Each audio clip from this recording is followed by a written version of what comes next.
Vamos a abrir la Biblia, Marcos capítulo 4. Todavía no me vaya a poner el versículo, vamos a hacer un recuento primero de qué pasa de Marcos 1 a Marcos capítulo 4. Usted mientras tanto va abriendo la Biblia y va buscando Marcos capítulo 4. Más adelante le doy el pasaje exacto que vamos a estar estudiando en esta mañana. ¿Cuál es el resumen de Marcos capítulo 1 hasta Marcos capítulo 4?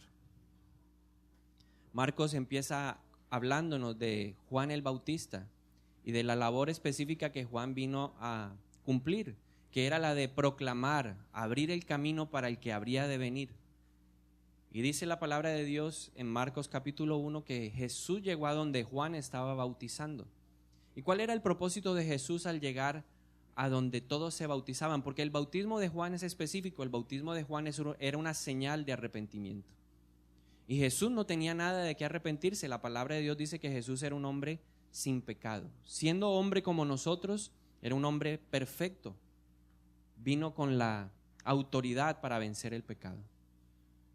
Y Jesús se sumergió en las aguas, pero haciéndole ver al hombre que él se asemejaba a él. Ese es el bautismo de Jesús. Y en ese momento dice la palabra de Dios que sobre Jesús vino el Espíritu Santo en forma de paloma y se oyó una voz del cielo que dijo: este es mi Hijo amado, en quien tengo complacencia. Y ahí inmediatamente Juan entendió que Jesús era el Mesías. Ahí, en ese instante, cuando Jesús recibe el bautismo del Espíritu Santo, comienza oficialmente el ministerio de él. Se aparta al monte a orar y empieza a orar, a buscar la presencia de Dios, y Dios le revela quiénes deben ser sus hombres cercanos. Y viene el comienzo ya del ministerio como tal de Jesús, rodeado de los 12 discípulos. Y fue un momento muy especial. Y yo quiero que pensemos por un instante cómo fue ese momento para los discípulos. Había muchos hombres, había muchas mujeres que seguían a Jesús, pero Dios, en su providencia, en su amor, decidió que solamente esos 12 fueran su círculo cercano, el círculo que él usaría más adelante como influencia para impactar al mundo. Ahora, ¿cómo se sentiría usted si Jesús pudiera estar hoy aquí y dijera: voy a escoger a mis 12 discípulos? Yo creo que todos buscaríamos la forma de que Jesús pusiera sus ojos en nosotros. Sería un honor, sería un momento espléndido. Y para los hombres que eran cercanos a Jesús comenzó una etapa preciosa, una etapa espectacular. Momentos de la vida gloriosos, así como nosotros tenemos momentos espectaculares en donde hablamos con el Señor y sentimos que la respuesta es inmediata. ¿Alguna vez ha evidenciado eso en su vida? ¿Alguna vez puede testificar usted que usted habla, ni siquiera ha terminado de orar, cuando de pronto empieza a ver la manifestación del poder de Dios, la obra sobrenatural de Dios? Eso mismo estaban viviendo los discípulos. Tiempos de gloria, tiempos espectaculares. Veían cómo Jesús sanaba a los enfermos. Sanó a un leproso, sanó a un hombre que tenía la mano seca, sanó a la suegra de Pedro. El único que estaba molesto ese día fue Pedro, porque sanó a la suegra. Pero los demás se regocijaron porque dice la palabra que la suegra de Pedro se levantó de la fiebre que tenía. Jesús la sanó y fue a servirlos. O sea que les hizo un banquete y todos los discípulos decían: uy, Pedro, no sabíamos que tenías una suegra tan chévere. Y Pedro dice: no la conocen bien.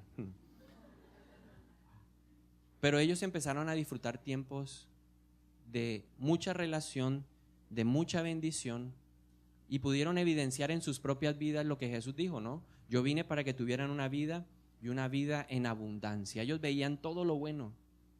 Estaban viviendo tiempos realmente de alegría, de gozo. Y por eso quiero pedirle que me acompañe a Marcos capítulo 4 y vamos a leer el versículo 35. Yo quiero que tenga en mente que hasta ese día, hasta ese momento, los discípulos la estaban pasando ¿qué? Súper bien. Se parece a nosotros cuando llegamos a la iglesia. Dios empieza a conquistar nuestro corazón y nos responde las peticiones y empieza a bendecirnos materialmente, financieramente. Encontramos el amor de la vida en la iglesia y usted empieza a sentirse: wow, andar con el Señor es algo realmente espectacular, espléndido. Pero las cosas con el Señor son a un precio diferente. Y mire lo que pasó en el versículo 35. Había pasado todo lo que le acabo de resumir. Y dice: aquel día, cuando llegó la noche, Jesús les dijo a sus discípulos: pasemos al otro lado. Estaba en cierto lugar predicando. Y ahí en esa zona donde Jesús se movía estaba el mar de Galilea. Entonces Jesús le dijo: pasemos de esta orilla a la otra. Y despidiendo a la multitud, le tomaron como estaba en la barca, y había también con él otras barcas. Y viene el versículo 37. La palabra clave, usted la puede resaltar. Pero, dígale al de al lado, pero. Y cuando usted se encuentra este tipo de palabras en la Biblia, usted tiene que prestar mucha atención, porque aquí hay una idea que contrasta. Todo iba bien, pero se levantó una gran tempestad de viento y echaba las olas en la barca de tal manera que ya se anegaba. La estaban pasando súper bien. Veían a Jesús lo seguía la multitud, ya Pedro, Juan, Jacobo, Tomás, el celote, todos los discípulos, todos, Andrés, Natanael, todos empezaban a sentirse que importantes, reconocidos. Les decían, oiga, estos andan con Jesús, ¿dónde están estos? Está la gloria de Dios, está Jesús ahí con ellos. Pero de repente se levantaron olas gigantescas, una fuerte tormenta que movía la barca de un lado a otro y la llenó de agua hasta que casi se hundía. Y esto que les pasó a los discípulos es lo mismo que nos pasa en nuestra vida cotidiana a usted y a mí. Todo va muy bien, momentos de gloria, estamos en los altos de la montaña en la presencia de Dios, pero de repente la vida misma se encarga de llevarnos a momentos o a situaciones que no hemos planeado o que no hemos soñado. ¿Alguna vez ha vivido algo que usted no ha planeado o que no ha soñado? Porque cuando yo me siento a visionar, cuando yo empiezo a proyectarme en 5, 10, 15 o 20 años, jamás en mi película, en lo que yo imagino, hay situaciones adversas. ¿Usted alguna vez se ha sentado y ha pensado, uy, a mí dentro de 5 años me va a pasar, uy, voy a tener una enfermedad que ni se imagina? No, yo por allá en 10 años voy a sufrir una crisis financiera monstruosa, tremenda. Yo creo que ninguno de nosotros. Y hasta ese instante, los discípulos jamás pensaron que se tenían que enfrentar a situaciones adversas en la vida. Y eso es muy similar a lo que nos pasa a nosotros. Cuando yo llegué a la iglesia, llegué con la ilusión de que nunca más volvería a sufrir.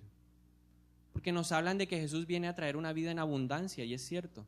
Pero también tienen que hablarnos de que Jesús dijo, en el mundo encontrarán aflicciones. Muchos llegan a la iglesia, se plantan en la iglesia esperando que de ahí en adelante nunca más vuelvan a padecer una sola aflicción. Y lo que nos muestra la Biblia es que tenemos que estar preparados para las aflicciones. Tenemos que estar preparados para los momentos que no hemos soñado, que no son parte de nuestra expectativa. Son momentos en donde se produce una transición. ¿Qué es una transición? Una transición es un cambio de estado, paso de algo bueno a algo malo, de algo malo a algo bueno, paso de momentos de gloria a momentos de aflicción. Esas son transiciones. Y por eso esta predicación tiene como título, ¿cómo prosperar en los tiempos angustiosos? Tal vez vienes encarrerado, vienes con la fuerza de Usain Bolt, corriendo los 100 metros planos, vas a ganar y de pronto te enredaste, caíste y perdiste la medalla de oro. ¿Cómo te sientes? La vida está diseñada de esa forma. La vida está llena de tropiezos, de dificultades. Por eso la palabra de Dios dice, el justo podrá tropezar 7 veces, pero 7 veces lo levanta ¿quién? El Señor. Por eso también el Salmo 91 nos dice que el Señor manda a sus ángeles a que guarden todos nuestros caminos y que Él mismo les ordena que nos lleven en sus brazos para que nuestro pie no tropiece.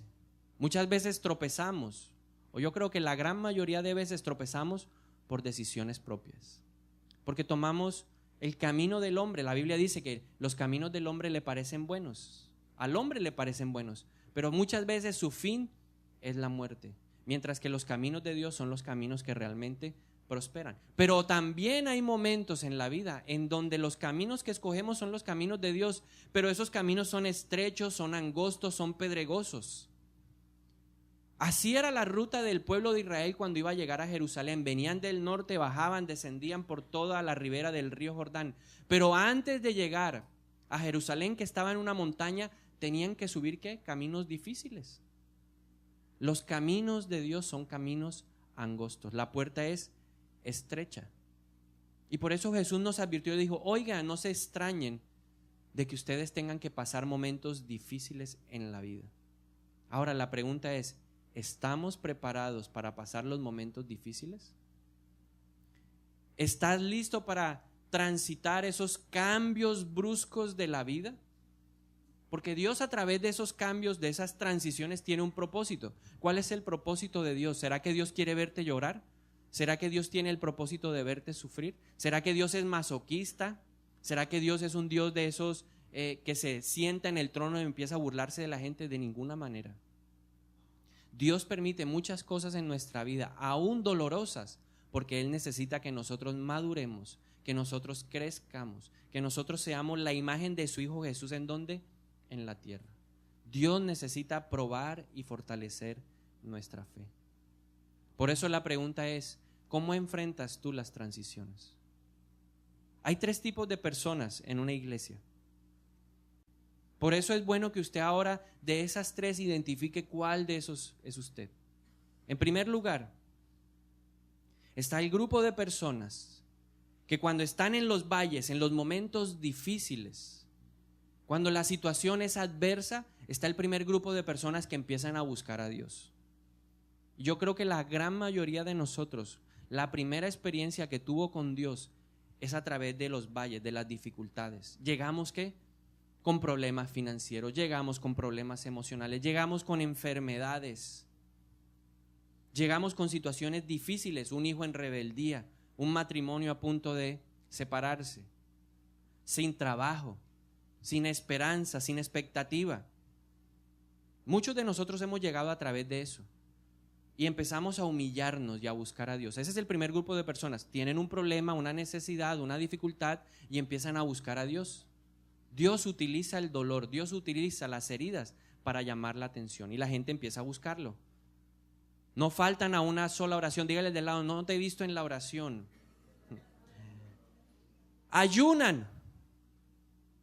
Vienen a todas las reuniones, se conectan en los equipos de crecimiento. Y la vida, permítame decirle en esta mañana, la vida es de ciclos. Van a haber momentos buenos y de pronto puede llegar sin esperarlo un ciclo de un tiempo difícil, de prueba.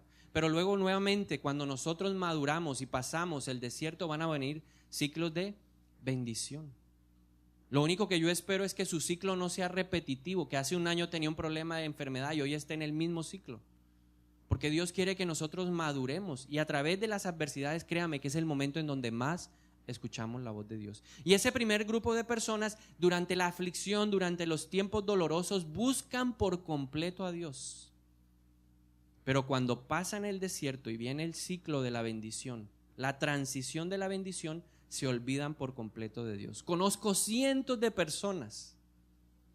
Desde que empezó la iglesia podría enumerar muchos nombres que llegaron, fueron restaurados y cuando fueron restaurados tomaron la bendición debajo del brazo y no volvieron nunca más. Porque esa es una forma de vivir la vida. Esa es una forma de atravesar las transiciones.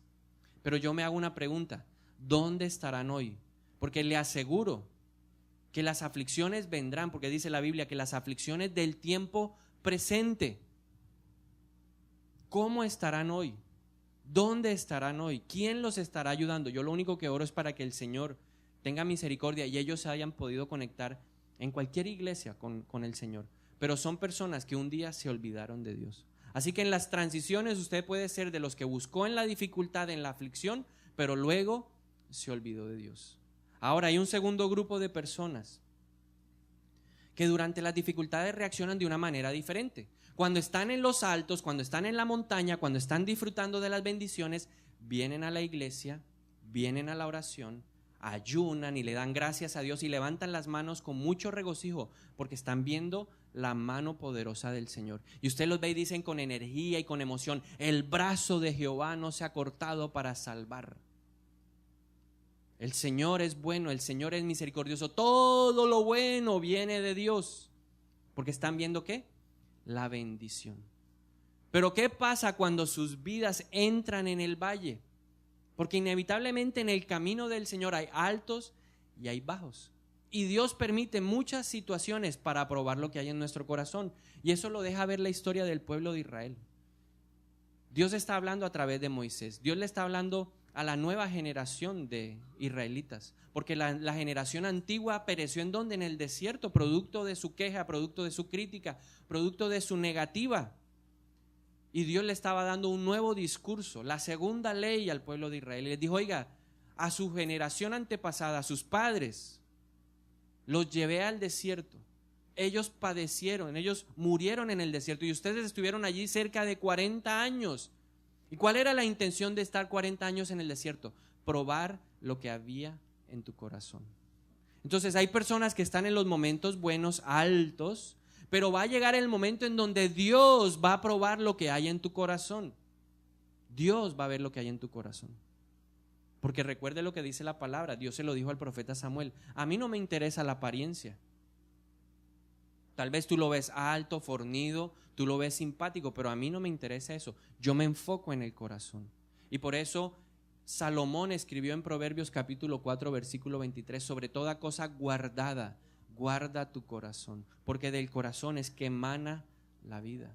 Dios no está interesado en llenarte de cosas materiales, aunque Él lo puede hacer y lo hace para prosperarnos. Dios por encima de lo material, porque nosotros sufrimos es de lo material. Él dice, ¿por qué te preocupas de lo que vas a comer? ¿Por qué te preocupas de lo que vas a vestir? Preocúpate por buscar mi reino y mi justicia y lo demás será añadido. Porque nosotros tenemos una tendencia a buscar ¿qué? Lo material. Pero Dios dice, a mí me gusta es el corazón. Y en esta mañana vengo a decirte, tu corazón va a ser probado. Dios lo prueba en las buenas y Dios lo prueba también en los momentos difíciles de la vida. Y hay personas, ese segundo grupo de personas, en las buenas, gloria a Dios, aleluya, que viva el Santo de Israel. Y uno dice, ¿quién vive? Ellos, Cristo, y a su nombre, gloria, aleluya. Pero cuando vengan los valles, ¿cuál es su reacción? ¿Empiezan qué? A bajar sus manos, empiezan a renegar de Dios y terminan ¿qué? Alejándose. A mí me pasó. Yo tuve momentos bajos hace muchos años cuando yo recién me convertí y la gente me decía, oiga, renuncia a eso, usted desde que se volvió cristiano, gloria a Dios, aleluya, evangélico, a usted le va mal en la vida, mire cómo está. Y uno empieza a pensarlo.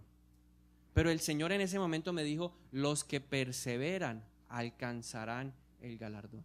En Hebreos Dios me habló, Hebreos 10, capítulo 10, versículo 36 en adelante, me dijo, los que perseveran son los que alcanzan el galardón. Así que si usted en los momentos difíciles de la vida se desanima, hoy le digo persevere. Usted puede estar en el segundo grupo. Y hay un tercer grupo de personas. Ese tercer grupo de personas son las personas plantadas en la casa de Dios, que pase lo que pase, están cimentados sobre la roca firme. Si están en los momentos buenos, le dan gloria a Dios. Pero si están en los momentos difíciles de la vida, más buscan el rostro del Señor. ¿En qué grupo está usted? ¿Cómo está usted atravesando los tiempos angustiosos? Cuando vienen las dificultades, ¿a quién corre usted? La Biblia dice, nosotros debemos correr ¿a dónde? A la torre fuerte. Torre fuerte es el nombre del Señor. Hay momentos inesperados. ¿Cuál es la expectativa de Dios? ¿Cuál cree usted que es la expectativa del Señor? ¿Ser del grupo número 1? ¿De los que en las bajas le adoran pero en las buenas se olvidan de Él? La Biblia dice, el Señor dice que cuando Él te bendiga no olvides de dónde viene tu bendición. Así dice la palabra de Dios. Entonces, ¿usted cree que ese primer grupo es el grupo que le agrada al Señor? ¿Cuántos creen que ese es el grupo selecto donde debemos estar? Nadie, ¿cierto? Nadie. Ahora, ¿quién cree que es el segundo grupo? En los momentos buenos, aleluya, gloria a Dios. Y en los momentos malos me olvido del Señor. Ahora el tercer grupo, el que está en las buenas y en las malas. ¿Cuántos creen que deben estar en ese grupo? Y Jesús también lo sabía. Y Jesús sabía que Él tenía que enseñarle a los discípulos que ese era el grupo de gente que Él buscaba. Gente que estuviera en las buenas y gente que estuviera en las malas. Esto es como el matrimonio. Cuando uno se casa, cuando uno hace los votos, uno le dice a la esposa, yo voy a estar contigo en las buenas y en las malas. Y hay personas que se olvidan de eso. Cuando estamos en los gozosos, hay plata, hay billete en la casa, gloria a Dios, aleluya. Pero se acabó el billete en la casa y empieza uno a mirar maluco a la esposa. Ya no sirve tanto y la esposa también lo mira diferente. porque son las actitudes que no le agradan a Dios. Entonces, Jesús vio eso en sus discípulos. Sigamos leyendo el versículo 38. Se levantó una gran tempestad y Jesús estaba en la popa, durmiendo sobre un cabezal. Y lo despertaron y le dijeron: ¡Hey, maestro! ¿No tienes cuidado de que perecemos? Y Jesús, levantándose, reprendió al viento y dijo al mar: calla, enmudece.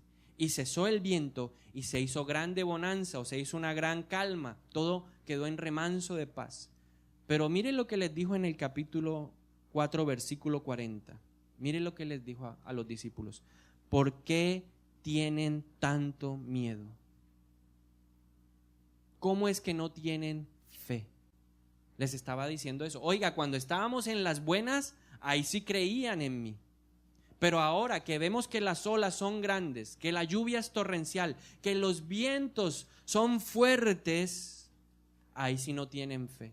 En otras palabras, en los tiempos malos me buscaste, pero llegaron los tiempos buenos y ya no tuviste fe. O puede ser el segundo grupo: en los tiempos buenos tuviste fe, pero llegaron los momentos difíciles y no tuviste la fe necesaria para perseverar. ¿Qué es lo que espera Dios de usted y de mí en los momentos difíciles, en los momentos angustiosos? Que usted tenga la capacidad, el carácter renovado, que le permita resistir las transiciones, los cambios. Ahí es donde Dios va a probar que su corazón. Ahí es donde Dios va a decir verdaderamente: tú eres mi hijo. Dios confrontó al pueblo de Israel, le dijo: oiga, ustedes de boca me alaban, pero su corazón realmente está lejos de mí. Y las pruebas, las dificultades, los momentos angustiosos le van a permitir a usted ver si realmente usted está cerca de Dios o simplemente son palabras que se llevan el viento. Eso es lo que Dios quiere. Dios quiere que tú muestres realmente lo que hay en tu corazón. La expectativa de Dios, ¿cuál es? Que tú tengas raíces profundas que te permitan resistir los vientos huracanados, las tormentas de la vida. Eso lo deja ver el Señor en el Salmo 92. El versículo 12 comienza diciendo lo siguiente: el justo florecerá como la palmera. Pásele la mano ahí sobre el hombro al de al lado y dígale: oiga, usted parece una palmera.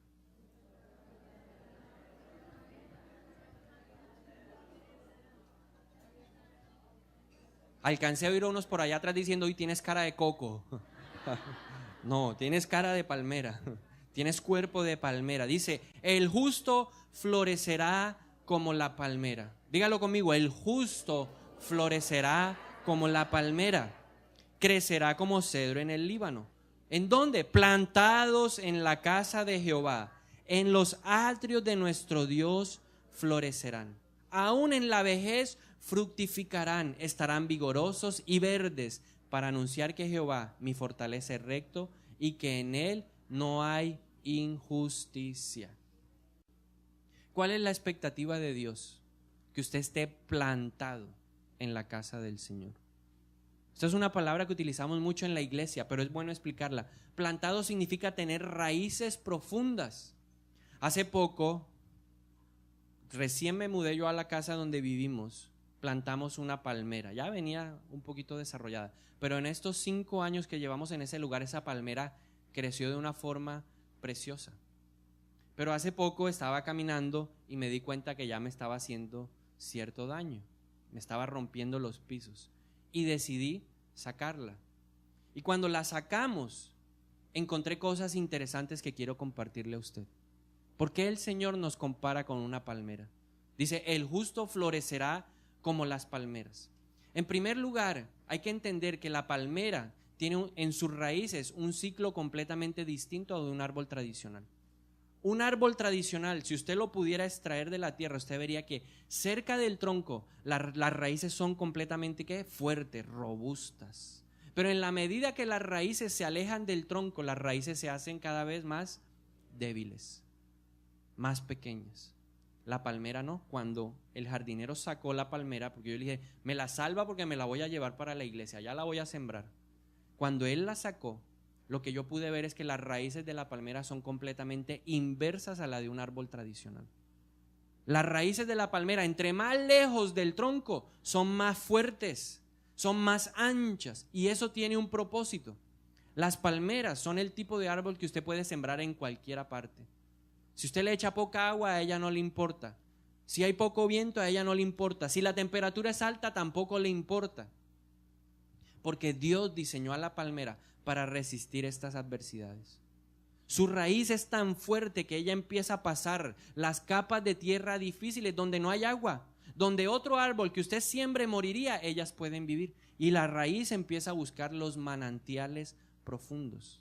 Por eso la raíz de la palmera, a medida que se aleja del tronco, se hace más fuerte, se ensancha mucho más. Pero adicional a esto hay otra situación importante a resaltar con la palmera.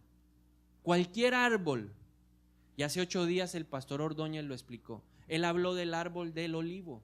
Y él dijo, ese árbol es lindo, es precioso, es espectacular, pero es un árbol perezoso que no quiere crecer, que no quiere dar fruto. Entonces, el sembrador del olivo, ¿qué tiene que hacer?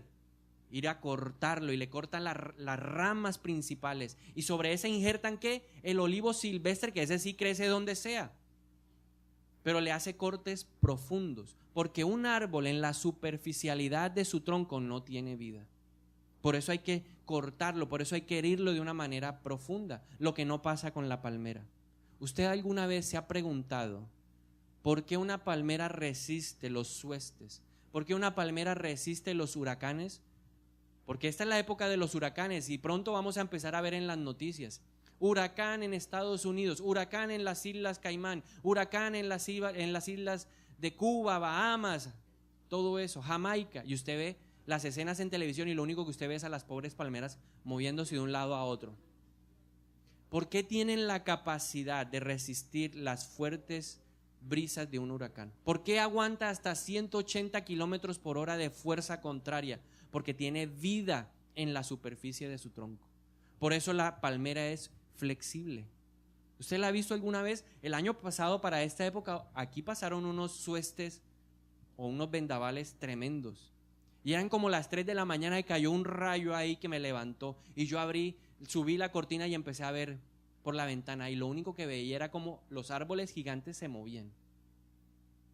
Pero a la vez de que los árboles se movían, la palmera de mi casa también se movía, de un lado a otro. Al día siguiente, cuando yo vine acá a la iglesia, dije, la iglesia se había inundado, yo no sé qué pasó. Y llegué a la iglesia perfecta, pero en el camino encontré árboles de un diámetro superior a la de mi palmera en la mitad de la calle. La palmera permaneció. ¿Por qué? Porque ella tiene vida en el tronco. La palmera resiste las altas temperaturas. La palmera resiste la poca lluvia. Pero ¿sabe qué es lo más hermoso de la palmera? Que entre más vieja es la palmera, más buenos son sus frutos. Y por eso la palabra de Dios dice, el justo florecerá como la palmera. Ahora, la pregunta sería, ¿por qué Dios me compara con una palmera? Dios ya me comparó con oveja, ahora me dice, hey, tú eres una palmera. ¿Por qué? Porque las palmeras florecen donde otros árboles morirían. En tierras secas, en desiertos, las palmeras sobreviven. Enfrentan la adversidad de una manera diferente a como lo hace el común de los árboles. Por eso Dios en esta mañana nos está diciendo, tú eres como la palmera, porque Dios tiene una expectativa sobre ti. Dios espera que tú enfrentes las adversidades de una forma distinta. Donde otros morirían, donde otros perecerían, ahí es donde tú vas a sobrevivir y vas a brillar. Nosotros vivimos en el mundo, pero no somos como el mundo. Hay gente que le pregunta a uno, ¿y usted cómo hace para tener paz? ¿Cómo hace para llevar esa adversidad? Otro no lo soportaría. Ay, si a mí me pasara, no lo soportaría. A mí me ha pasado en estos días. Y yo veo que la gente me mira como con dolor, tristeza, y le digo, no, yo tengo paz. Porque sé que Dios no se equivocó. Pero esto que estoy viviendo lo estoy soportando porque Dios me ha hecho como una palmera. Donde otros estarían postrados llorando, gimiendo, haciendo cosas, yo lo único que le digo es, Señor, gracias, porque eres perfecto. ¿Que le duele? Sí, porque a la palmera tiene que dolerle, pero la palmera es flexible para resistir el dolor. Y ahí es donde la gente le va a preguntar, ¿cuál es la fórmula? ¿Cuál es el secreto? Dime, Háblame a los ojos, mirándome a los ojos, dime qué tienes tú que soporta los tiempos de dificultad de una manera diferente a como lo hace todo el mundo. La gente corre, la gente grita, la gente se frustra, la gente se va de la presencia de Dios, pero la gente se va a acercar a ti y te va a preguntar, ¿tú qué tienes que puedes permanecer plantado en la casa de Dios cuando las cosas no te están saliendo como tú esperas?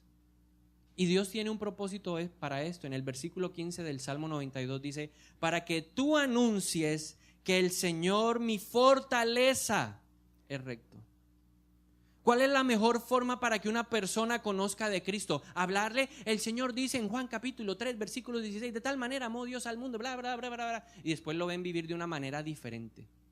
Porque cuando tú aceptas a Jesús como Señor y Salvador, los ojos del mundo te van a mirar, te van a observar de una forma diferente. Ay, pero a mí, ¿por qué me miden con este estándar? A mí siempre me ponen este límite. Ay, no, esto es muy alto. Sí, porque desde que usted decide seguir a Cristo, su vida cambia de límites, su vida cambia de estándares. Y la gente lo va a observar de una forma diferente. La gente le va a pedir cuentas de una forma diferente. Y tal vez usted diga es injusto, pero Dios dice es justo porque es la única forma de que la gente reconozca que yo soy su fortaleza.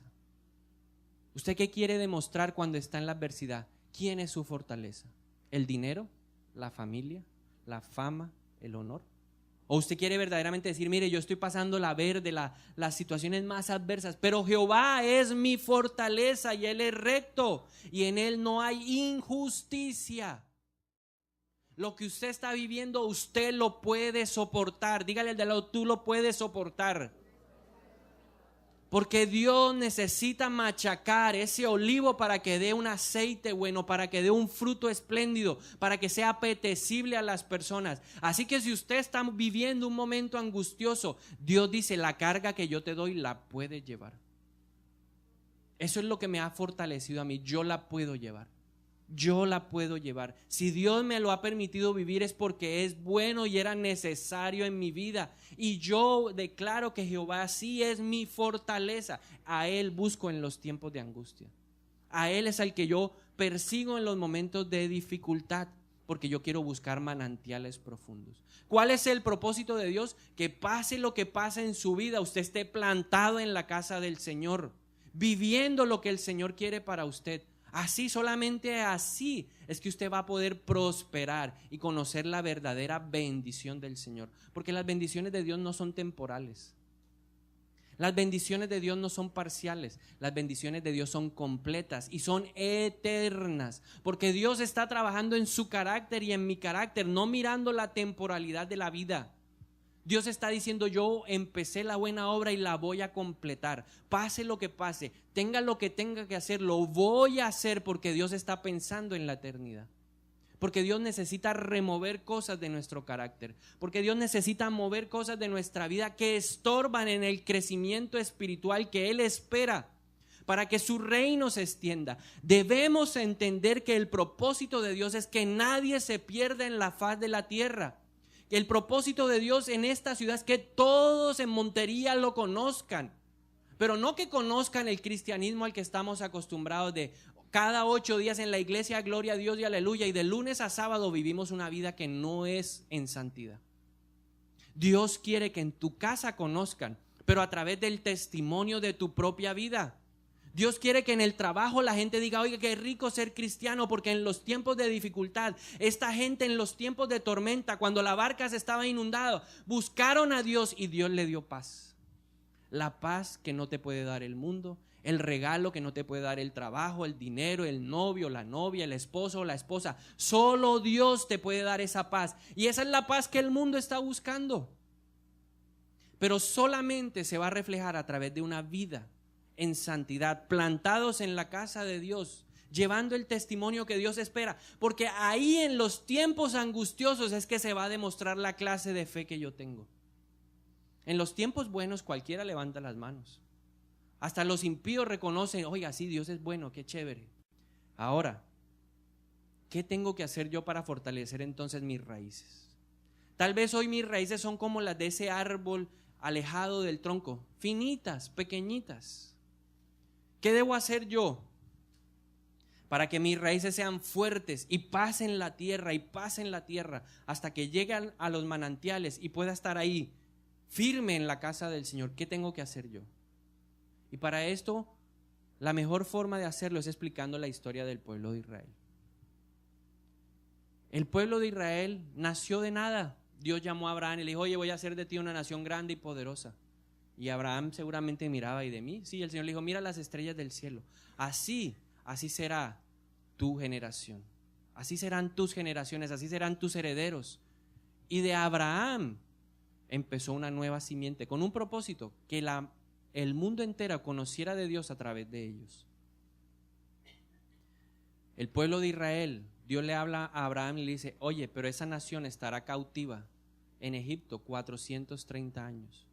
Pero en ese tiempo me acordaré del pacto que he hecho contigo y sacaré a esa nación y la llevaré a la tierra prometida. Y Dios le mostró y le dijo: sube aquí, mira allá, al este, al oriente, al este, al occidente, al norte, al sur, hasta donde den tus ojos, hasta ahí llegará la tierra que yo te he dado. Y Dios le dio los límites de la tierra prometida. 430 años después aparece Moisés, saca al pueblo de la esclavitud y empieza la travesía para llegar a la tierra prometida. El pueblo se rebela, una generación completa muere en el desierto. Se levanta una segunda generación, pero desafortunadamente Moisés no alcanza a entrar a la tierra prometida. ¿Quién los lleva a la tierra prometida? Josué. Entran, conquistan, pero en el tiempo de conquista Dios les dice: oiga, cuando entren a la tierra prometida, saquen a todas esas naciones de en medio de ustedes, porque de lo contrario esas naciones serán un problema en su costado, serán una espina en su costado, serán piedra de tropiezo. El pueblo de Israel no hizo caso. Y efectivamente todas esas naciones que estaban en la región de Canaán fueron piedra de tropiezo para los israelitas. Desviaron el corazón y empezaron ¿qué? A servir a otros dioses, idolatría. ¿Cuál fue el ciclo por más de 800 años en Israel? Pecado, arrepentimiento, salvación. Pecado, arrepentimiento, salvación. Vino la época de los jueces. Vino la época en donde el pueblo empezó a clamar ¿qué? Por reyes. Nosotros queremos ser como las naciones vecinas. Y ellos pidieron rey y Dios les puso un rey. Me han desechado a mí, ahora tomen su rey. Y le puso al rey Saúl. Luego de Saúl vino David. Luego de David vino Salomón. Hasta ahí el reino estaba completamente unido. Pero luego vino el hijo de Salomón y tomó una mala decisión. El pueblo llegó ante él y le dijo: oiga, estamos cansados de los impuestos, son excesivos, son duros, rebájenoslos, háganos más fácil la vida. Él consultó a los consejeros de su padre Salomón. Estos le dijeron: vale la pena que escuches al pueblo. Pero él había nombrado a sus compañeros del colegio. Esos eran sus consejeros. ¿Quién es su consejero? ¿Un joven o un anciano?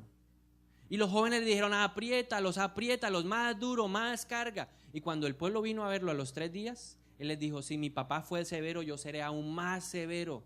Y les puso mayores cargas que las que tenían con Salomón. ¿Cuál fue la situación? ¿Cuál fue la consecuencia de esa decisión? El pueblo se dividió. Hubo una revuelta. Las 10 tribus del norte se fueron a reinar en Israel. Y abajo, por amor a David, dice la palabra que Dios sostuvo ¿a qué? A Judá y a Benjamín. 2 tribus frente a las 10. Se separaron los reinos. Y yo quiero que usted empiece a ver, vivieron momentos excelentes. Si uno lee la palabra de Dios, en Israel, al norte, todos los reyes fueron malos. Todos, ninguno hacía lo que agradaba al Señor. Todos se perdieron. Esa generación o esa región vivió tiempos difíciles. Pero en la región de Judá, en Jerusalén, vinieron reyes buenos, épocas buenas. Vinieron reyes malos, épocas malas. Vinieron reyes buenos, épocas buenas. Vinieron reyes malos, épocas malas. Ahora, ¿qué pasó? Dios levantó juicio en contra de Israel y en contra de Judá. Le habló a través de los profetas. Isaías, Jeremías, Oseas, todos. Los profetas mayores, los profetas menores, predicando de aquí para allá, de allá para acá. Israel nunca se quiso arrepentir. ¿Qué pasó con Israel? Vino a Siria, uno de los mayores imperios, los llevó cautivos a Siria. Y el pueblo desapareció. Toda la generación, toda la genealogía de esas tribus desapareció. Se perdieron. Israel era ejemplo para Judá, pero los de Judá no quisieron aprender. ¿Qué pasó cerca de 200 años después de llevar cautivo a Israel? Vino el rey de Babilonia, Nabucodonosor, y tomó cautiva la ciudad de Jerusalén y se llevó a la ciudad de Babilonia a lo mejor de Jerusalén, a lo mejor de Judá, los hombres más brillantes, los jóvenes más prestantes, las familias nobles, lo que servía, se lo llevaron cautivo. Habían vivido momentos buenos, estaban viviendo un momento ¿qué? Malo, terrible, doloroso. Abandonaron su ciudad, abandonaron su país, abandonaron sus costumbres. Pero Dios se acuerda de la promesa y le dice: yo restauraré a Judá. Y 70 años después de que fueron llevados cautivos a Babilonia, empezó la movilización de nuevo. ¿Hacia dónde? Hacia Jerusalén. Vino la primera movilización a cargo de Zorobabel y él empezó a reconstruir el templo, pero el templo quedó ahí a medias. Y la gente se preocupó por construir sus casas. Pero Dios puso en el corazón de un hombre que era prestante. Ya no estaban gobernando los babilonios, ya estaban gobernando los persas. Porque Persia tomó el poder de Babilonia. Y había un hombre importante en el reino de Persia, Nehemías. ¿Cuál era el cargo de Nehemías? Era el copero del rey. Era el hombre que probaba el vino y luego le decía al rey: no hay veneno aquí, tómeselo usted. Y Nehemías preguntó por el pueblo. Y yo quiero que usted me acompañe a Nehemías capítulo 1. Porque a través de Nehemías vamos a ver cómo debemos fortalecer o cómo podemos fortalecer nuestras raíces. Mire lo que dice Nehemías en el capítulo 1. Estas son las palabras de Nehemías, hijo de Jacalías. En el mes de Quisleu del año 20, estando yo en la ciudad de Susa, llegó Hananí, uno de mis hermanos, junto con algunos hombres de Judá. Entonces le pregunté por el resto de los judíos que se habían liberado del destierro y por Jerusalén. Ellos me respondieron: los que se libraron del destierro y se quedaron en la provincia están enfrentando una gran calamidad y humillación. La muralla de Jerusalén sigue derribada con sus puertas consumidas por el fuego. ¿Qué momento estaba viviendo Nehemías personal? Un momento bueno, era el hombre de confianza del rey. No le faltaba nada, tenía comida, vestido, dormida, una buena casa, tenía todo lo que se necesitaba. Pero su pueblo, su familia, sus hermanos estaban viviendo tiempos ¿de qué? De calamidad y de humillación. Contrastes, tiempos buenos, tiempos no tan buenos. Entonces, ¿qué fue lo que hizo Nehemías para enfrentar y para permanecer? Porque la vida de Nehemías también fue un ciclo. Versículo número 4. Esto es lo primero que hizo Nehemías. Al escuchar esta noticia me senté a llorar, hice duelo por algunos días. Dígale al de lado, no se ponga a llorar. Se sentó a llorar, hizo duelo por algunos días, pero luego ¿qué? Ayunó y le oró al Dios del cielo. Usted quiere ser una persona que cuando vengan los huracanes, cuando vengan las tormentas, pueda resistir la adversidad. Plantado en la casa de Dios, tiene que tener un estilo de vida llamado ayuno y oración. El ayuno y la oración no es para cuando usted está en dificultades. El ayuno y oración es para cuando usted está en los momentos buenos, pero también cuando está en los momentos malos. Tiene que ser algo continuo en su vida. ¿Cuándo ayuna usted? ¿Cuando la iglesia le dice vamos a ayunar? ¿O usted tiene ese hábito en su vida? El ayuno es una buena forma para romper el encanto del mundo. Orar, ya he hablado de la oración, llevo 2 fines de semana hablando de la oración. Si usted no la ha escuchado de esas predicaciones, ahí en internet las consigue. Pero el ayuno es una forma de romper el encanto del mundo y de sus trampas, a medida de que ponemos bajo sumisión nuestra carne. El ayuno literalmente es abstenerse de alimentos. ¿Cuándo fue la última vez que usted con un propósito específico se abstuvo de comer un alimento o de comer alimentos para romper el encanto del mundo? Porque si yo le pudiera hacer una pregunta y si pudiera ver en su mente, ¿cuántos de ustedes están esperando que se acabe la reunión para irse a desayunar o almorzar? Ahí podríamos ver el encanto del mundo. Dígale al de lado, sí, yo también tengo hambre. Porque llegamos pensando en eso, ¿a qué hora se acaba para irme a desayunar? O ya para almorzar. Porque la carne nos desenfoca de las cosas de Dios. El ayuno se encarga de que yo me enfoque en las cosas de Dios. Cuando Jesús comenzó su ministerio, ¿a dónde lo llevó el Espíritu Santo? Al desierto. Y en el desierto, ¿qué hizo? Se abstuvo literalmente de comer y de beber cosas. Yo me imagino al diablo partiéndole así, un lomito fino tipo bonga así. Y luego le decía, ay, mire esta limonada bien fría, delicioso. Y eso es lo que nos pasa a nosotros. Empezamos un ayuno y viene el diablo y le pone en el corazón al que nunca ha invitado nada en la oficina, al más tacaño de la oficina, y ese día los invito pastel de pollo a todos. Y usted, sí. O ese día cumple el jefe y le traen la tortica de vetas de chocolate que a usted tanto le gusta y usted dice.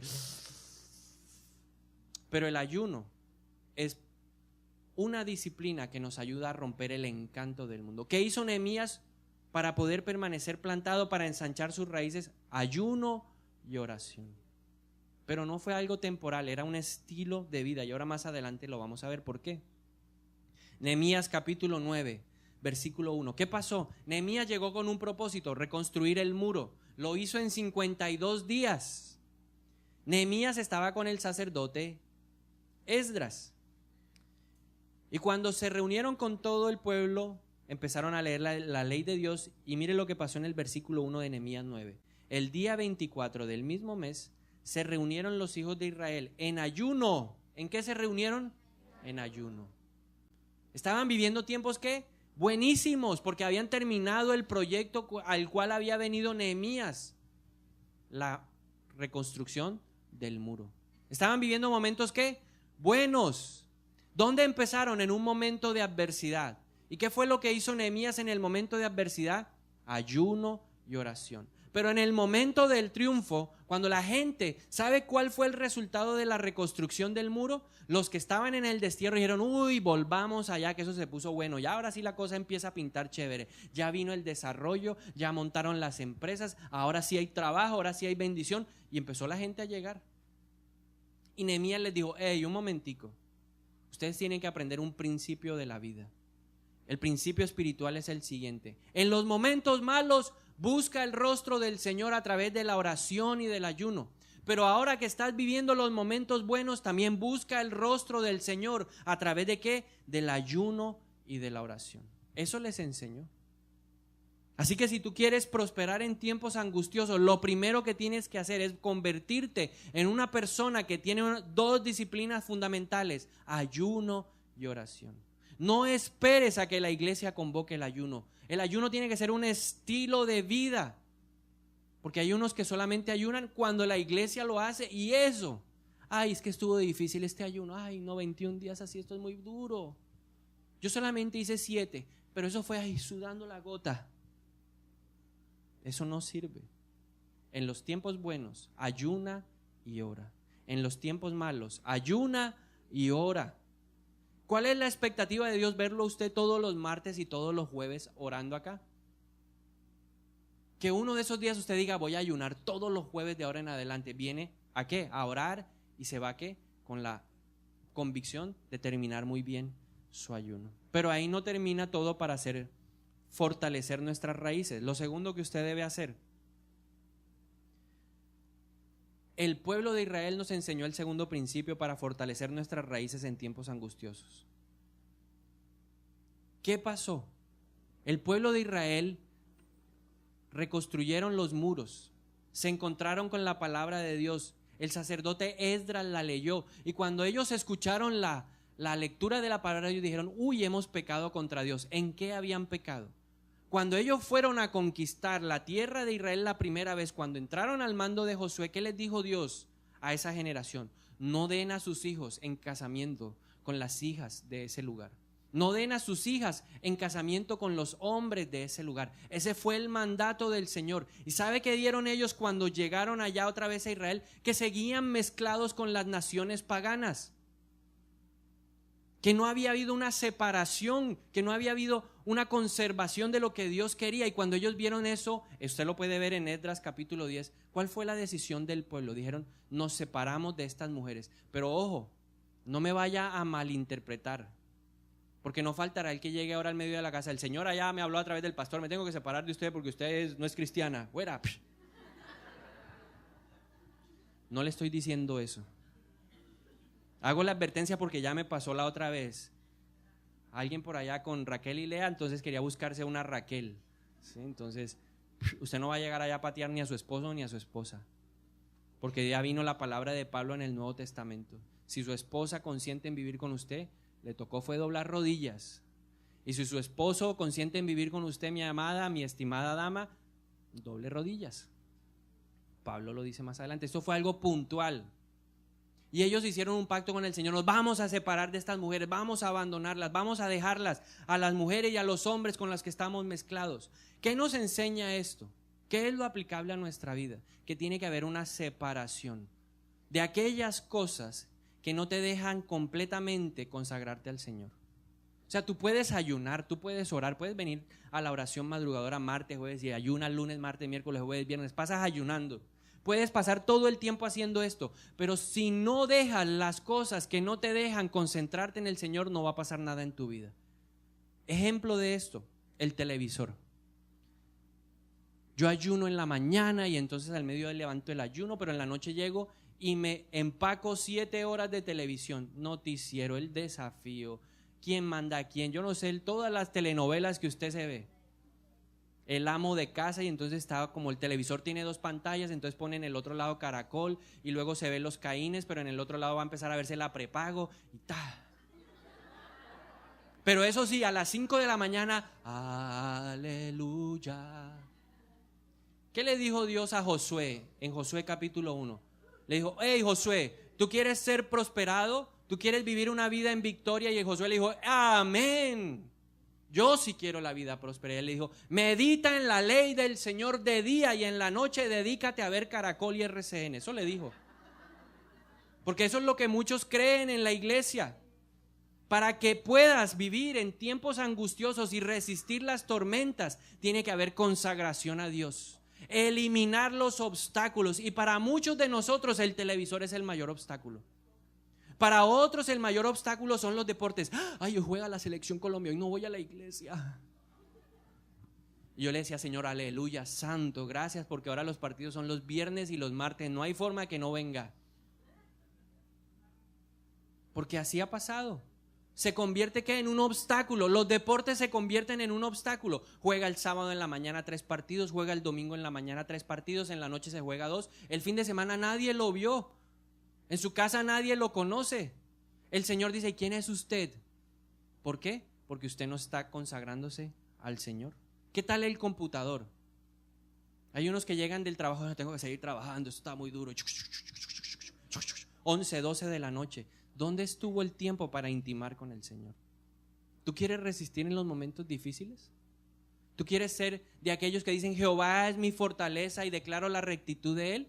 Tienes que apartar esas cosas. Yo no te digo que no trabajes, yo no te digo que no te veas el noticiero, pero todo tiene su tiempo y todo tiene que ser balanceado.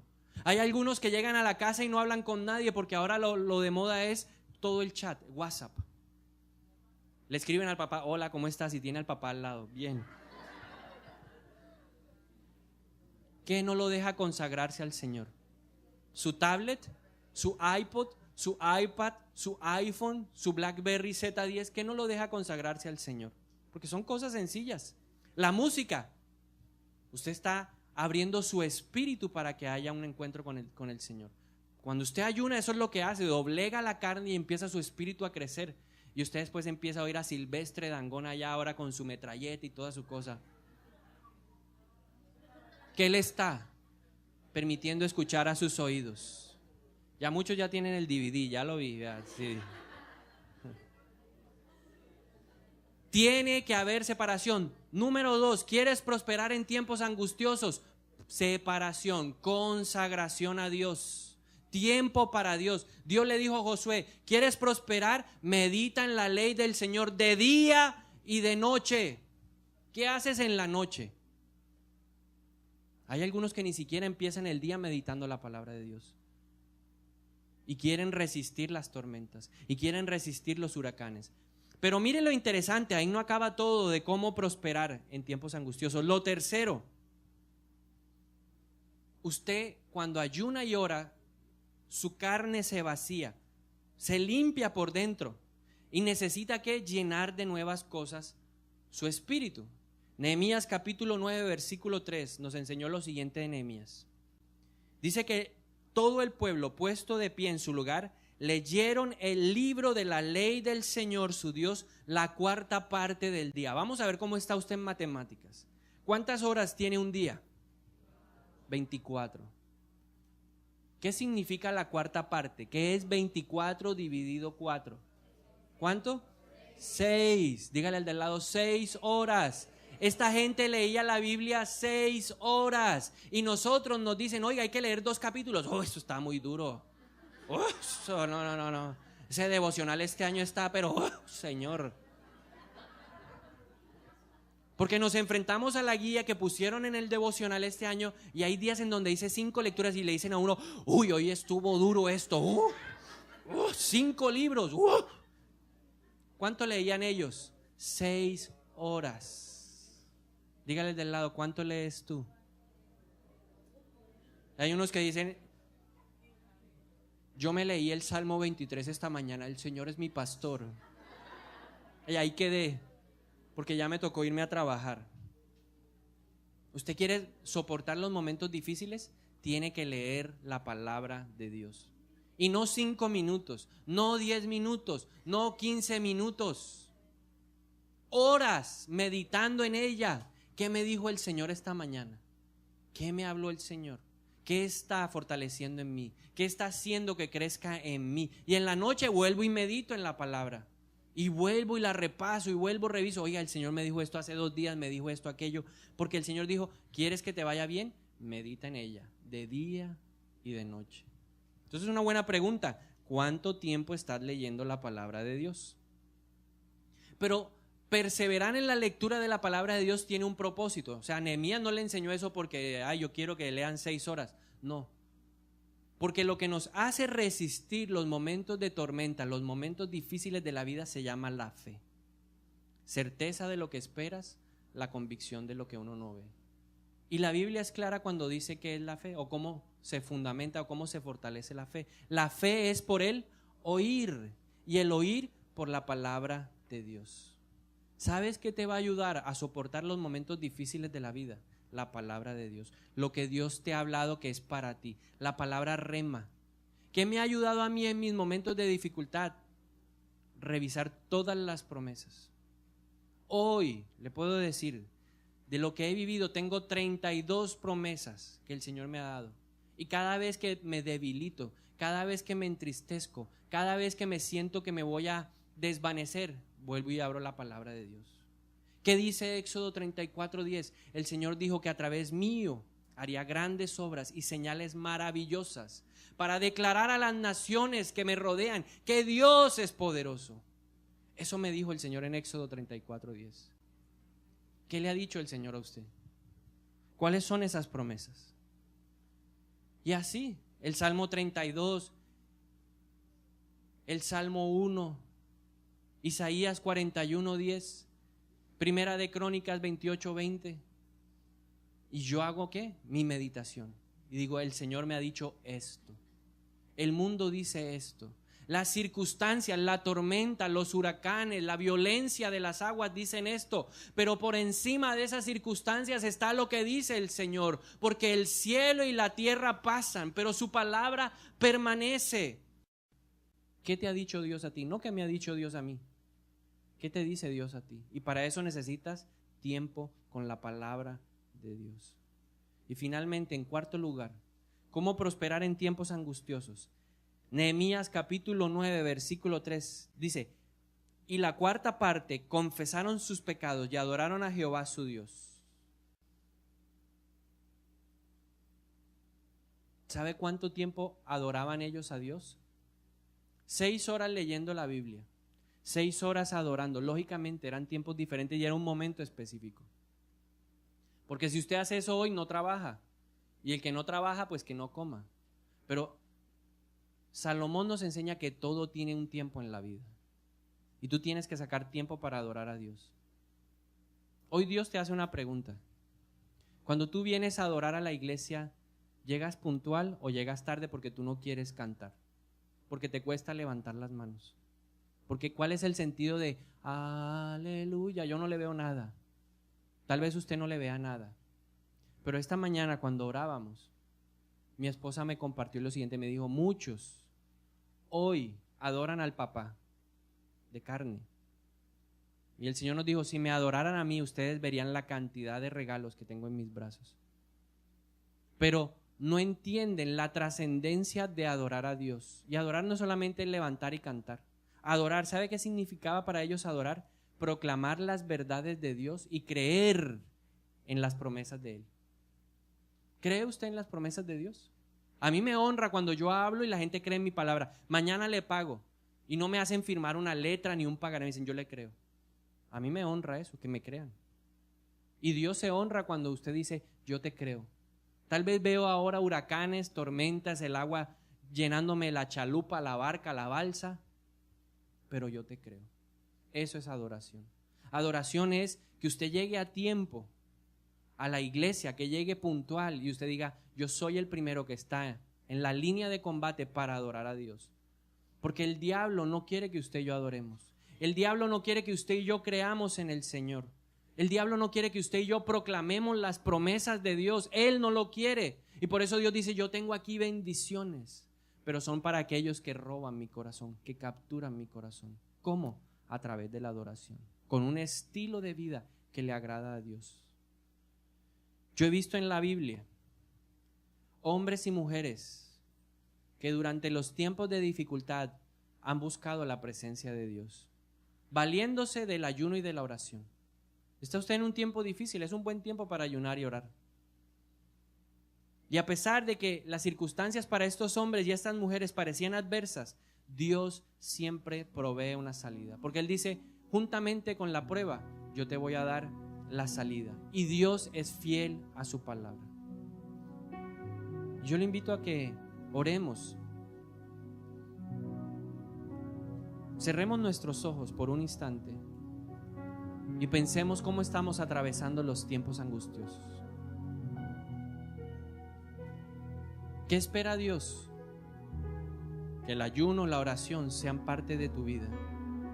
Que tú te separes de las cosas que se desconectan de su presencia. Que llenes tu vida con la palabra. Y que lo adores, porque Él es fiel y cumplirá sus promesas.